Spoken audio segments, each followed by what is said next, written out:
سورۃ الحشر مدنی سورت ہے. بسم اللہ الرحمن الرحیم. سبح للہ ما فی السماوات وما فی الارض وہو العزیز الحکیم. اللہ کی تسبیح کی ہے ہر اس چیز نے جو آسمانوں اور زمین میں ہے، اور وہی غالب اور حکیم ہے. پھر اللہ کی تسبیح کی بات ہے. اللہ کی تسبیح انسان کو ہر محرومی سے بچاتی ہے. رسول اللہ صلی اللہ علیہ وسلم نے فرمایا، کچھ دعائیں ایسی ہیں جن کو پڑھنے والا کبھی محروم نہیں ہوتا. کان کھول کے سن لیجئے. کچھ دعائیں ایسی ہیں جن کو پڑھنے والا کبھی محروم نہیں ہوتا. سبحان اللہ والحمد للہ ولا الہ الا اللہ واللہ اکبر 100 بار. آپ نے تعداد بھی بتا دی. جن تسبیحات کی تعداد نہیں بتائی ان کو تو آپ جیسا چاہیں پڑھتے رہیں. جن تسبیحات کی تعداد بتائی گئی تو کوشش کریں کہ تعداد یہ گنتی پوری ہو جائے. تو جب زندگی میں کوئی محرومی آپ کو ستانے لگے تو کیا کریں؟ تسبیح پڑھنے لگے. اللہ سبحانہ و تعالیٰ اس محرومی سے نجات دلائیں گے. هو الذی اخرج الذین کفروا من اہل الکتاب من دیارہم لأول الحشر. وہی ہے جس نے اہل کتاب کافروں کو پہلے ہی حملے میں ان کے گھروں سے باہر نکال کیا. تمہیں ہرگز یہ گمان نہ تھا کہ وہ نکل جائیں گے، اور وہ بھی سمجھے بیٹھے تھے کہ ان کی گڑیاں ان کو بچا لیں گی اللہ سے، مگر اللہ ایسے رخ سے ان پر آیا جدھر ان کا خیال بھی نہ گیا تھا. اس نے ان کے دلوں میں رعب ڈال دیا. نتیجہ یہ ہوا کہ وہ خود اپنے ہاتھوں سے اپنے گھروں کو برباد کر رہے تھے اور مومنوں کے ہاتھوں بھی برباد کروا رہے تھے. پس عبرت حاصل کرو اے دیدہ بینا رکھنے والو. مدینہ کے مشرق میں ایک یہود کا قبیلہ آباد تھا جس کا نام بنو نذیر تھا. یہ ایک اچھی خاصی آبادی تھی اور انہوں نے اپنی گڑھیاں اور قلعہ سا بنا رکھا تھا اور بہت شاندار طریقے سے زندگی بسر کر رہے تھے. انہوں نے شروع میں جب نبی صلی اللہ علیہ وسلم نے مدینہ کی طرف ہجرت کی تو آپ سے صلح کا معاہدہ بھی کیا تھا اور اس بات پر اتفاق کیا تھا کہ وہ آپ کی اطاعت کریں گے. لیکن انہوں نے بار بار عہد شکنی کی. تو آخر 4 ہجری میں اللہ تعالیٰ نے ایسے حالات پیدا کر دیے کہ مسلمانوں نے ان کو مدینہ سے نکلنے پر مجبور کر دیا.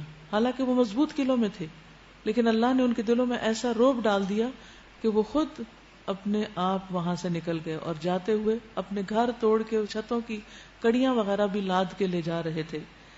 اس کے بعد وہ جا کر خیبر اور ازراعت وغیرہ میں آباد ہوئے اور پھر ان کی وہاں بھی ایسی سرگرمیاں جاری رہیں. آخر کار حضرت عمر رضی اللہ تعالیٰ عنہ کے دور میں انہیں خیبر سے بھی نکال کر شام کی طرف دھکیل دیا گیا. تو حقیقت یہ ہے، یاد رکھنے کی بات، کیونکہ یہاں ہمیں کہا گیا فَاعْتَبِرُوا یا اُولِي الْأَبْصَارِ، آنکھیں رکھنے والوں عبرت حاصل کرو، سبق سیکھو. اللہ تعالیٰ انسان کو بہت سی نعمتیں دیتا ہے، لیکن اگر انسان مسلسل ناشکری کرتا رہتا ہے، اللہ اور اس کے رسول صلی اللہ علیہ وسلم کے خلاف ان نعمتوں کو استعمال کرتا ہے اور خصوصاً دین کی مخالفت کرتا ہے، تو اللہ سبحانہ وتعالی غیر محسوس طریقے سے اس سے بدلہ لیتے ہیں اور اس کی نعمتیں اس سے چھن جاتی ہیں. یعنی بعض اوقات ہمیں اللہ تعالیٰ دنیا بھی دیتا ہے، دین بھی دیتا ہے، پھر ہم کیا کرتے ہیں؟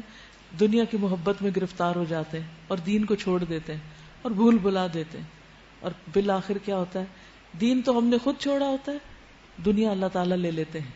پھر نہ ہم ادھر کے رہتے ہیں نہ ادھر کے رہتے ہیں، کچھ بھی پاس نہیں بچتا.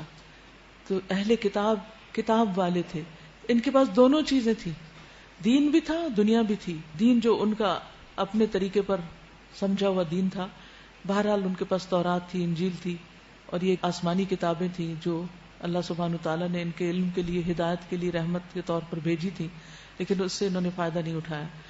یہ اپنے خود ساختہ دین پر قائم تھے. نبی صلی اللہ علیہ وسلم آئے اور انہوں نے دین حق کی طرف ان کو دعوت دی، تو اس پر انہوں نے اسے قبول نہیں کیا اور آپ کی مخالفت شروع کر دی. اور بعض اوقات سامنے بہت اچھے بنتے تھے، لیکن پیچھے پیچھے آپ کی مخالفت کا بازار انہوں نے گرم کر رکھا تھا اور خصوصاً منافقین کے ساتھ مل کر مسلمانوں کو نقصان دیتے تھے.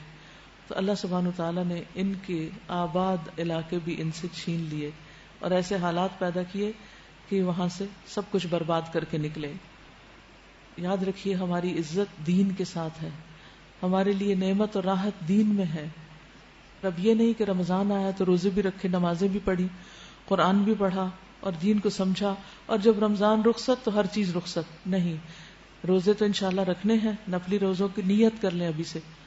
اسی طرح نمازوں کی بھی جو پابندی آپ نے شروع کی، اب لمبی نمازیں پڑھتے رہیں تو رمضان کے بعد آپ کی نمازیں رمضان سے پہلے والی نمازوں سے بہتر ہونی چاہیے، امپرووڈ ہونی چاہیے.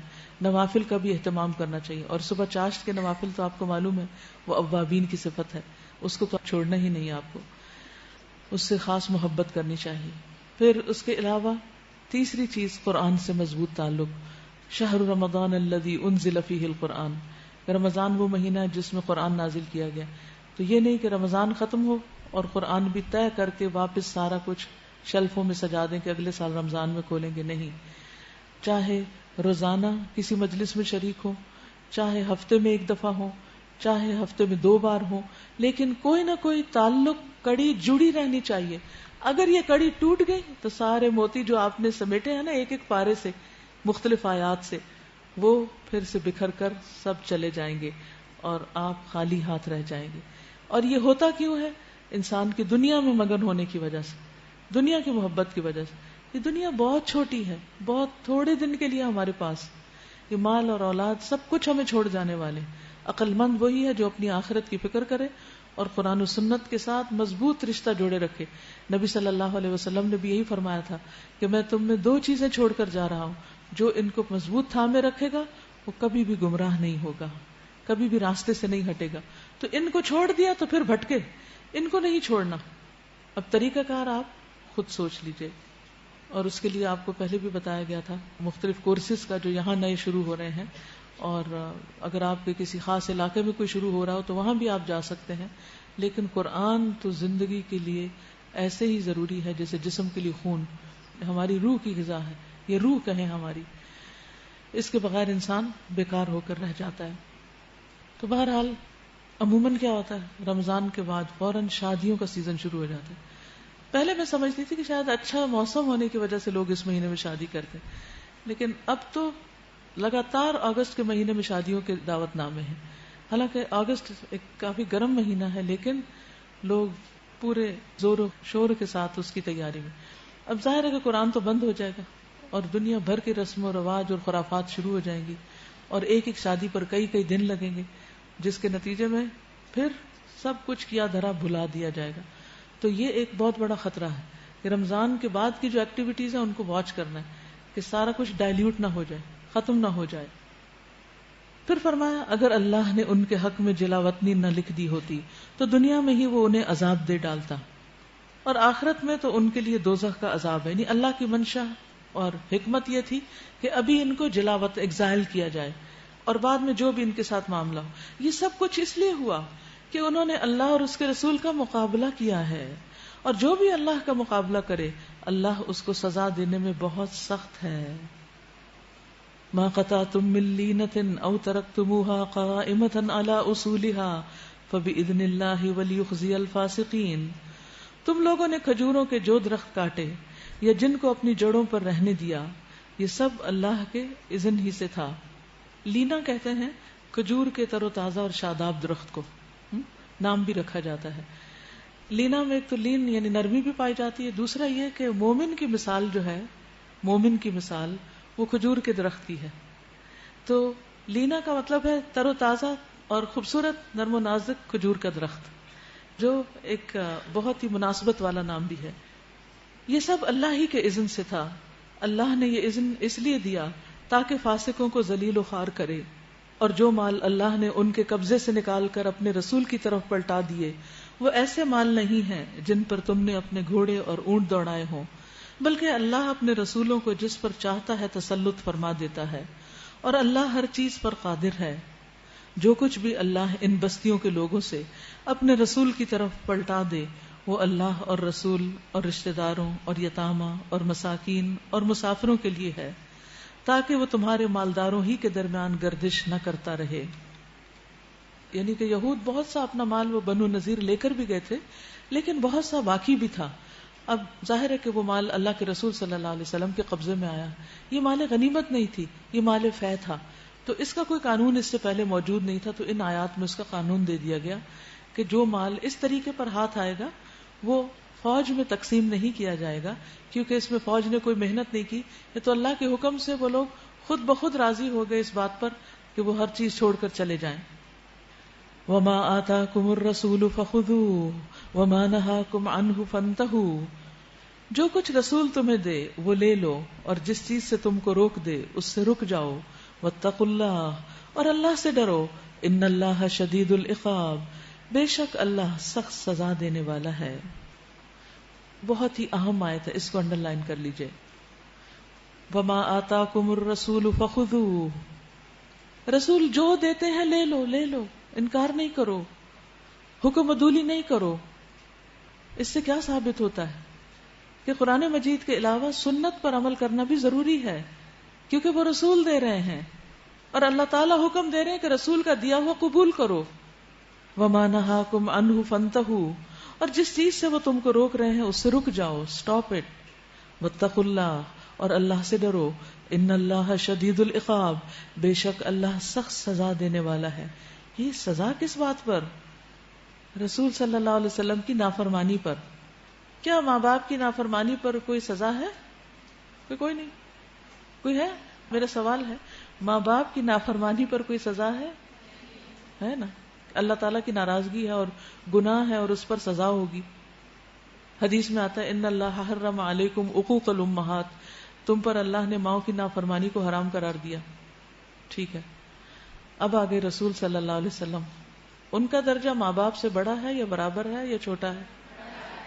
تو پھر کیا آپ کی نافرمانی پر کوئی سزا ہے، کوئی گناہ ہے؟ یس. تو کیسے ہم کہہ دیتے ہیں اچھا یہ کون سی قرآن کی آیت ہے؟ نہیں، قرآن ہی تو کہہ رہا ہے کہ رسول جو دے رہے ہیں اس کو لے لو. واتقوا اللہ، اور اللہ سے ڈرو. ان اللہ شدید العقاب. نبی صلی اللہ علیہ وسلم نے فرمایا جب میں تمہیں کسی چیز سے روکوں تو تم اس سے پرہیز کرو، اور جب میں تمہیں کسی بات کا حکم دوں تو جس حد تک تم میں طاقت ہو اس پر عمل کرو. جس حد تک تم میں طاقت ہو اس پر عمل کرو. للفقراء المہاجرین الذین اخرجوا من دیارہم واموالہم یبتغون فضلا من اللہ ورضوانا وینصرون اللہ ورسولہ اولئک ھم الصادقون. نیز وہ مال ان غریب مہاجرین کے لیے ہے جو اپنے گھروں اور جائیدادوں سے باہر نکال کیے گئے ہیں، یعنی جو مہاجرین مکہ سے آئے ہیں اور ان کے گھر بار وہاں رہ گئے، اس مال میں سے ان کو بھی حصہ دیا جائے گا. یعنی اللہ کمپنسیٹ کر رہا ہے نا، یہ اپنا چھوڑ کے آئے اور جو چھوڑ کے گئے ان کا چھٹا ہوا ان کو دے دیا جائے، کیونکہ انہوں نے اسی طرح کی قربانی کی ہے. عموماً جزا عمل کے طریقے پر ہوتی ہے، جیسا عمل ہوتا ہے ویسی جزا ہوتی ہے.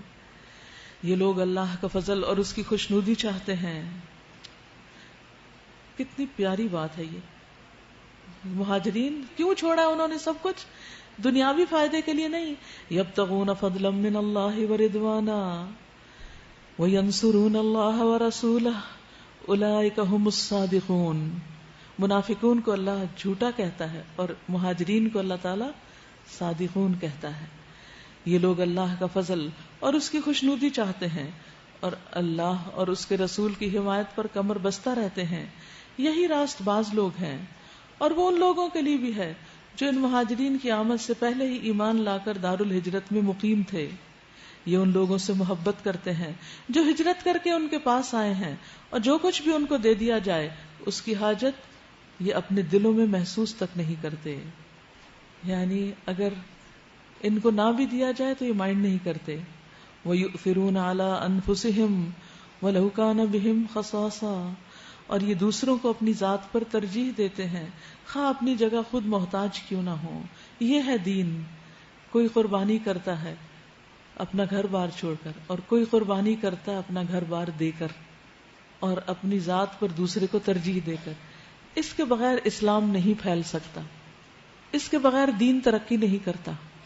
جب تک ایسی محبت آپس میں نہ ہو لوگوں کی کہ وہ ایک دوسرے کے لیے قربانیاں کرنے والے ہوں. اور پھر اپنی ذات پہ جو دوسروں کو ترجیح دینا ہے، اس میں نبی صلی اللہ علیہ وسلم کا عملی نمونہ آپ دیکھیے.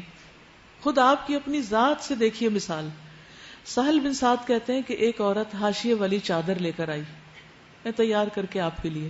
کہا یا رسول اللہ صلی اللہ علیہ وسلم، میں نے خاص آپ کو پہنانے کے لیے یہ چادر اپنے ہاتھ سے بنی ہے، یعنی خود تیار کی. یعنی خصوصاً اس نے مینشن کیا کہ میری ذاتی محنت ہے. نبی صلی اللہ علیہ وسلم نے اسے لے لیا کیونکہ آپ کو اس کی ضرورت تھی.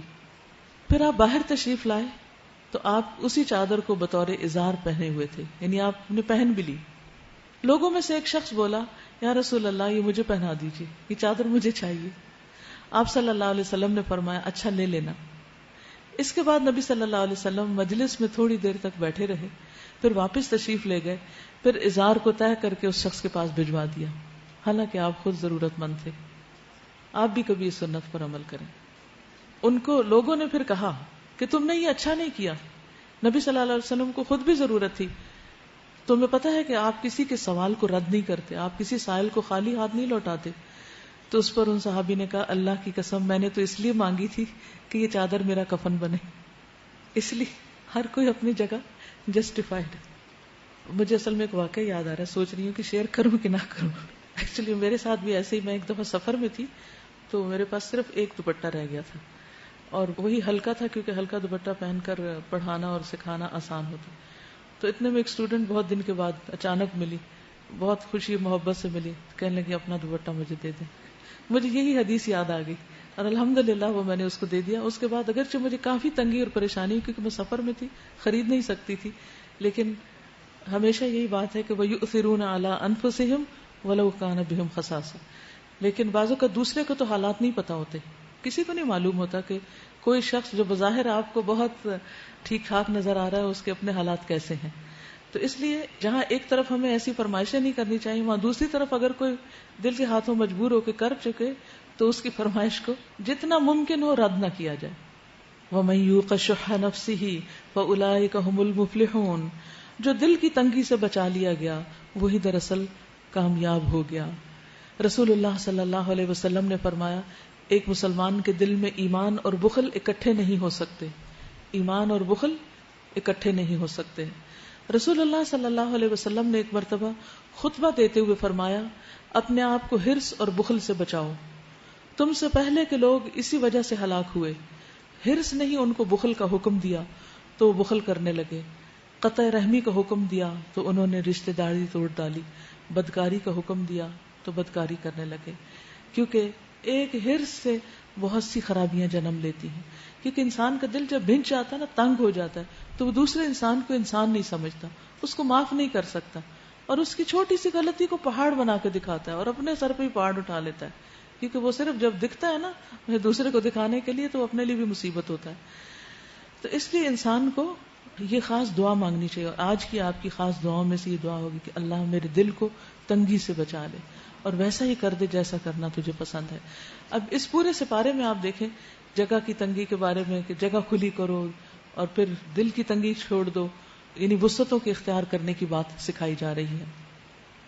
والذین جاؤوا من بعدہم، اور وہ ان لوگوں کے لیے بھی ہے جو ان اگلوں کے بعد آئے، جو کہتے ہیں اے ہمارے رب ربنا اغفر لنا ولاخواننا الذین سبقونا بالایمان ولا تجعل فی قلوبنا غلا للذین آمنوا ربنا انک رؤوف الرحیم. اے ہمارے رب ہمیں اور ہمارے ان سب بھائیوں کو بخش دے جو ہم سے پہلے ایمان لائے، اور ہمارے دلوں میں اہل ایمان کے لیے کوئی بغض نہ رکھ. اے ہمارے رب تو بڑا مہربان اور رحیم ہے. یہ بھی خاص دعا اپنی دعاؤں میں شامل کر لیں کہ اللہ ہمارے دلوں میں ایمان والوں کے خلاف کوئی بغض نہ رکھ.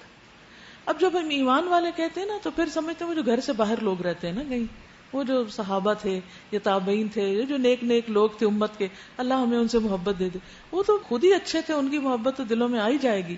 اصل بات اور اصل جہاد کیا ہے کہ جو آپ کے آس پاس رہتے ہیں اور بڑا ہی تنگ کرتے ہیں آپ کو، ان کے لیے جو دلوں میں تنگی ہے وہ نکل جائے اور ان کے لیے دل میں کوئی بغض نہ ہو، اس کی دعا کرنی چاہیے. اور یقین کیجیے یہ دعائیں فائدہ دیتی ہیں. جو شخص آپ کو اریٹیٹ کرے، یعنی اس کو دیکھتے ہی آپ کا پارا چڑھنے لگے یا غصہ آنے لگے، تو اللہ سے دعا کیا کیجیے یا اللہ اس کے لیے میرے دل میں جگہ پیدا کر دے، میرا دل کھلا کر دے اتنا کہ میں اس کو ایکسپٹ کر لوں. کیونکہ کچھ رشتے تو آپ کو ایکسپٹ کرنے ہی کرنے ہیں، کچھ تو ایسے ان کو کاٹ سکتے ہیں. مثلا آپ کا سرونٹ آپ کے ساتھ نہیں ٹھیک کر رہا تو آپ کیا کریں گے؟ اسے چلتا کریں گے، چھٹی کرا دیں گے اس کی. لیکن اپنے بہن بھائی کو چھٹی نہیں کرا سکتے آپ، بچوں کو تو چھٹی نہیں کرا سکتے، ہسبینڈ کو تو چھٹی نہیں کرا سکتے، یہ کسی اور کو تو نہیں. یعنی کسی بھی رشتے کی مثال مختلف دے رہی ہوں، یعنی ہر ایک کے لیے وَجَعَلْنَا بَعْضَكُمْ لِبَعْضٍ فِتْنَةً. ہم نے تم میں سے بعض کو بعض کے لیے فتنہ بنا دیا، وہ ہے آزمائش ہمارے لیے. اتصبرون، کیا تم صبر کرو گے؟ تو صبر سے ہی زندگی کی گاڑی چل سکتی ہے. تو اس لیے صبر بہت ضروری ہے. تم نے دیکھا نہیں ان لوگوں کو جنہوں نے منافقت کی روش اختیار کی. یہ اپنے کافر اہل کتاب بھائیوں سے کہتے ہیں، یعنی ان کی آپس میں دوستی اور بھائی چارہ ہے، منافقین اور یہود کا، اہل کتاب کا. اگر تمہیں نکالا گیا تو ہم تمہارے ساتھ نکلیں گے، وہ جو انہیں ان کی گڑھیوں سے نکالا گیا بنو نذیر کو، اور تمہارے معاملے میں ہم کسی کی بات ہرگز نہ مانیں گے، اور اگر تم سے جنگ کی گئی تو ہم ضرور تمہاری مدد کریں گے، مگر اللہ گواہ ہے یہ لوگ قطعی جھوٹے ہیں. جو رسول کے لیے مخلص نہیں وہ کسی کے لیے بھی مخلص نہیں، جو اللہ کا وفادار نہیں وہ کسی کا بھی وفادار نہیں. اگر وہ نکالے گئے تو یہ ان کے ساتھ ہرگز نہ نکلیں گے، اگر ان سے جنگ کی گئی تو یہ ان کی ہرگز مدد نہ کریں گے، اور اگر یہ ان کی مدد کریں گے بھی تو پیٹ پھیر جائیں گے، پھر کہیں سے کوئی مدد نہ پائیں گے. ان کے دلوں میں اللہ سے بڑھ کر تمہارا خوف ہے، یعنی ان کے دلوں میں تمہارا خوف ہے، اس لیے یہ سامنے نہیں آتے. یہ اس لیے کہ یہ ایسے لوگ ہیں جو سمجھ بوجھ نہیں رکھتے. بِأَنَّهُمْ قَوْمٌ لَا يَفْقَهُونَ، عقل ان کے پاس سے نہیں گزری، دین کی سمجھ نہیں ان کو، اسی لیے یہ لوگوں سے زیادہ ڈرتے ہیں. یعنی جو شخص اللہ سے بڑھ کر لوگوں سے ڈرے اس میں عقل کی کسی نہ کسی درجے میں کمی ہے. یہ کبھی اکٹھے ہو کر کھلے میدان میں تمہارا مقابلہ نہ کریں گے، لڑیں گے بھی تو قلعہ بند بستیوں میں بیٹھ کر یا دیواروں کے پیچھے چھپ کر. یہ آپس کی مخالفت میں بڑے سخت ہیں، تم انہیں اکٹھا سمجھتے ہو، مگر ان کے دل ایک دوسرے سے پھٹے ہوئے ہیں، آپس میں بھی لڑتے جھگڑتے ہیں. ان کا حال یہ ہے کہ یہ بے عقل لوگ ہیں. بِأَنَّهُمْ قَوْمٌ لَا يَعْقِلُونَ. اور یہ بھی ایک بات ہے کہ لڑائی جھگڑا کرنے والوں کی بھی عقل میں کمی ہوتی، کیونکہ وہ معاملے کو سلجھانا نہیں جانتے. یعنی ہر معاملے کا اللہ تعالیٰ نے کوئی نہ کوئی سولوشن رکھا ہے. تو جب انسان عقل استعمال نہیں کرتا، صرف جذبات استعمال کرتا، تو پھر صرف جھگڑے ہوتے ہیں. اگر عقل استعمال کرے اور اللہ کا تقوی ساتھ ہو تو اللہ تعالیٰ وے آؤٹ نکال دیتا ہے کوئی. یہ انہی لوگوں کی مانند ہیں جو ان سے تھوڑی ہی مدت پہلے اپنے کیے کا مزہ چکھ چکے ہیں، اور ان کے لیے دردناک عذاب ہے. ان کی مثال شیطان کی سی ہے. پہلے وہ انسان سے کہتا ہے کفر کر، جب انسان کفر کر بیٹھتا ہے تو کہتا ہے میں تجھ سے بری ذمہ ہوں، مجھے تو اللہ رب العالمین سے ڈر لگتا ہے. جھوٹا. پھر دونوں کا انجام یہ ہونا ہے کہ ہمیشہ کے لیے جہنم میں جائیں، اور ظالموں کی یہی جزا ہے. وَذَلِكَ جَزَاءُ الظَّالِمِينَ. یا ایھا الذین آمنوا اتقوا اللہ ولتنظر نفس ما قدمت لغد واتقوا اللہ ان اللہ خبیر بما تعملون. اے لوگو جو ایمان لائے ہو، اللہ سے ڈرو، اور ہر شخص یہ دیکھے کہ اس نے کل کے لیے کیا سامان کیا ہے. کل سے مراد آخرت. ہمیں اس کل کی تو بہت فکر ہوتی ہے، کل ٹیسٹ ہے، کل یہ کرنا ہے، کل وہ کرنا ہے، لیکن آخرت کے امتحان اور ٹیسٹ کی فکر اتنی نہیں ہوتی جتنی ہونی چاہیے. اس کے لیے ہم اتنی ریلیجسلی تیاری نہیں کرتے سنجیدگی کے ساتھ جتنی ہمیں کرنی چاہیے. دنیا کے تو سارے امتحان وقتی ہیں، ختم ہو جائیں گے، لیکن وہ تو ہمیشہ ہمیشہ کے لیے انسان کو کسی ایسے انجام سے دوچار کرے گا جس سے انسان پھر نکل نہ سکے گا. اور یہاں پر آپ دیکھیے کہ پھر فرمایا واتقوا اللہ، اور اللہ سے ڈرو. 2 دفعہ آگے پیچھے اللہ سے ڈرنے کی بات ہے. گویا کل کی تیاری کے لیے سب سے بہترین چیز اللہ کا تقوی ہے. جو دونوں طرف سے ہوگا تو تم اللہ کی رضا کے کام کر سکو گے. اگر اللہ کا تقوی نہیں ہوگا تو پھر پھسلو گے. نہیں، شروع کرتے وقت بھی نیت اچھی اور خاتمے پر بھی نیت اچھی. شروع میں بھی انسان اللہ کے لیے خالص ہو کے کام کرے اور انجام بھی اللہ ہی کے لیے ڈرتے ہوئے. ان اللہ خبیر بما تعملون. یقیناً تمہارے ان سب اعمال سے اللہ باخبر ہے جو تم کرتے ہو. ولا تكونوا كالذين نسوا الله فانساهم انفسهم اولئك هم الفاسقون. اور ان لوگوں کی طرح نہ ہو جاؤ جو اللہ کو بھول گئے تو اللہ نے انہیں خود اپنا نفس بھلا دیا. یعنی جب انسان یہ بھول جاتا ہے کہ وہ کسی کا بندہ ہے، اپنے رب کو بھول جاتا ہے، تو پھر وہ اپنی ایک غلط حیثیت کا تعین کر بیٹھتا ہے. پھر اس کا کنیکشن اللہ سے نہیں ہوتا تو پھر وہ کنیکشن اور جگہوں پہ جڑ جاتا ہے. تو جو ہی اور جگہوں پہ جڑتا ہے تو انسان پھر دلدل میں پھنس جاتا ہے. تو اس لیے سب سے زیادہ انسان کے دل میں اللہ کی یاد ہونی چاہیے. اور ہم سب اپنا اپنا جائزہ لیتے رہیں کہ میں سب سے زیادہ کس کے بارے میں سوچتی ہوں. جو ہی اس کے بارے میں سوچے فوراً اللہ کو یاد کرے، فوراً اللہ کو یاد کرے. اور اللہ کو بھول نہ جائیں. یہی لوگ فاسق ہیں. کون؟ جو اللہ کا ذکر نہ کریں، یاد نہ کریں. دوزخ میں جانے والے اور جنت میں جانے والے کبھی یکساں نہیں ہو سکتے. جنت میں جانے والے ہی اصل میں کامیاب ہیں. لا یستوی اصحاب النار واصحاب الجنہ اصحاب الجنۃ هم الفائزون. لو انزلنا هذا القرآن على جبل لرأيته خاشعا متصدعا من خشية الله وتلك الأمثال نضربها للناس لعلهم يتفكرون. اگر ہم نے یہ قرآن کسی پہاڑ پر بھی اتار دیا ہوتا تو تم دیکھتے کہ وہ اللہ کے خوف سے دبا جا رہا ہے. اور بندہ ہے کہ پورا پورا قرآن پڑھ کے ختم کر ڈالتا ہے اور دل پر کوئی بوجھ ہی نہیں پڑتا اور دل پگھلتا ہی نہیں اور سختی ختم ہی نہیں ہوتی اور حالات درست ہی نہیں ہوتے، عمل میں کوئی تبدیلی نہیں آتی.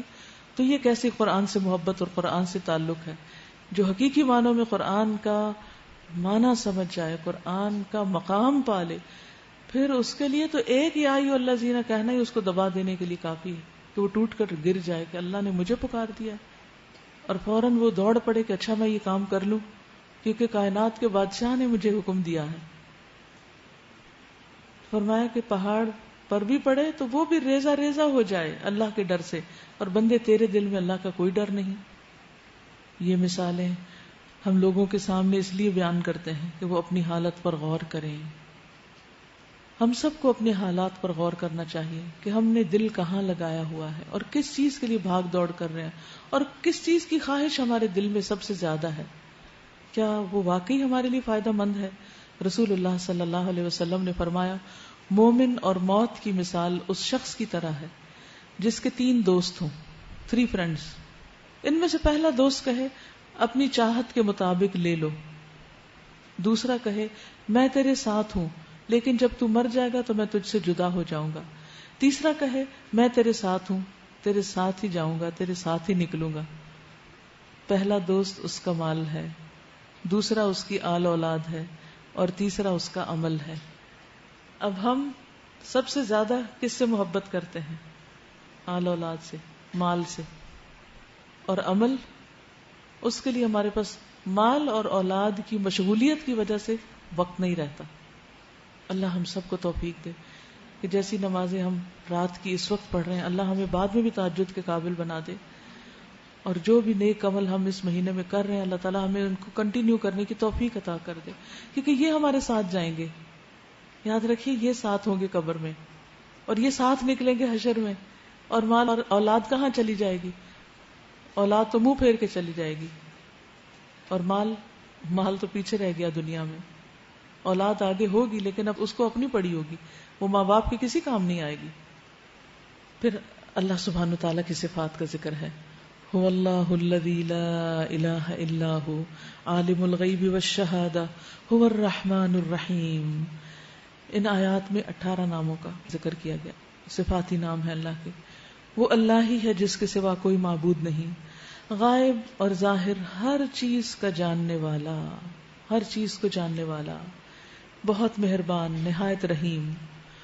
هو اللہ الذی لا الہ الا هو، وہ اللہ ہی ہے جس کے سوا کوئی معبود نہیں. الملک، بادشاہ، القدوس، نہایت مقدس، پاکیزہ. رسول اللہ صلی اللہ علیہ وسلم اپنے رکوع میں اور سجود میں یہ دعا پڑھا کرتے تھے، سبوح قدوس رب الملائکۃ والروح. آپ بھی اس کو سیکھ لیجئے، سبوح قدوس رب الملائکۃ والروح. القدوس، السلام، سراسر سلامتی. اور آپ صلی اللہ علیہ وسلم نماز کے بعد اللہ کو اس نام سے پکارتے ہیں، اللہم انت السلام ومنک السلام تبارکت یا ذا الجلال والاکرام. اے اللہ تو سلامتی ہے، سراپا سلامتی، سلامتی تجھی سے حاصل ہوتی، تو بڑی برکتوں والا ہے، اے ذو الجلال والاکرام. المؤمن، امن دینے والا، المہیمن، نگہبان، العزیز، زبردست. العزیز کا ایک معنی عزت والا بھی ہے، الجبار، تسلط والا، المتکبر، بڑا ہی ہو کر رہنے والا.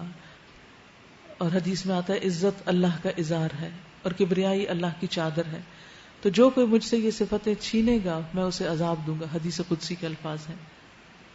الجبار اور المتکبر کے جو نام ہیں قیامت کے دن اللہ سبحانہ تعالیٰ زمین و آسمان کو اپنی مٹھی میں لے کر فرمائیں گے کہ میں ہوں جبار، میں ہوں متکبر، کہاں ہے دنیا کے جبابرہ اور ملوک، کہاں ہے دنیا کے تکبر کرنے والے.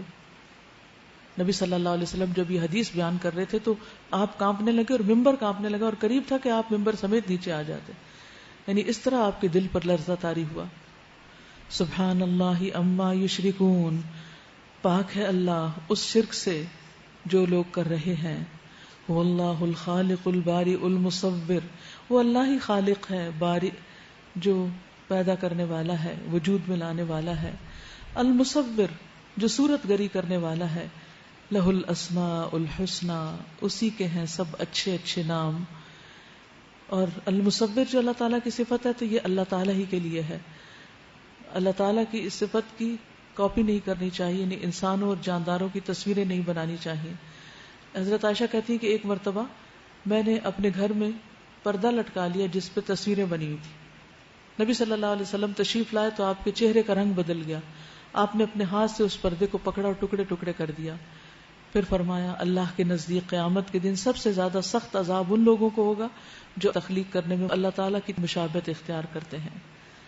یعنی سب سے زیادہ شدید عذاب مصوروں کو ہوگا. اور ان سے کہا جائے گا جنہیں تم نے بنایا انہیں اب زندگی بھی دو. تو اس لیے فوٹو شاپ پر بھی نئی نئی چیزیں مت بنایا کریں. یعنی بعض لوگ کہتے ہیں کہ صرف ہاتھ سے بنائی ہوئی تصویر بنا ہے اور فوٹو کھینچی ہوئی کوئی حرج نہیں، لیکن اگر فوٹو شاپ میں کوئی شیپ بدل رہا ہے یا اصل میں تبدیلی کر رہا ہے نقش و نگار میں، یا سارے رنکلز ہٹا کے بیوٹیفائی کر رہا ہے کسی کے چہرے کو، تو یہ بھی تخلیق میں مشابہت اور اللہ کی تخلیق کو بگاڑنے والے کاموں میں آتا ہے. هو اللہ الخالق البارئ المصور له الاسماء الحسنى یسبح له ما فی السماوات والارض، تسبیح کر رہی ہے اس کی آسمان اور زمین. وهو العزیز الحکیم، اور وہ زبردست ہے، حکمت والا ہے، عزت والا ہے، حکم کرنے والا ہے. اللہ سبحانہ وتعالی ہمیں ان ناموں کی صحیح معنوں میں پہچان دے دے اور اس کے مطابق اپنے عمل کو ڈھالنے کی توفیق عطا فرمائے.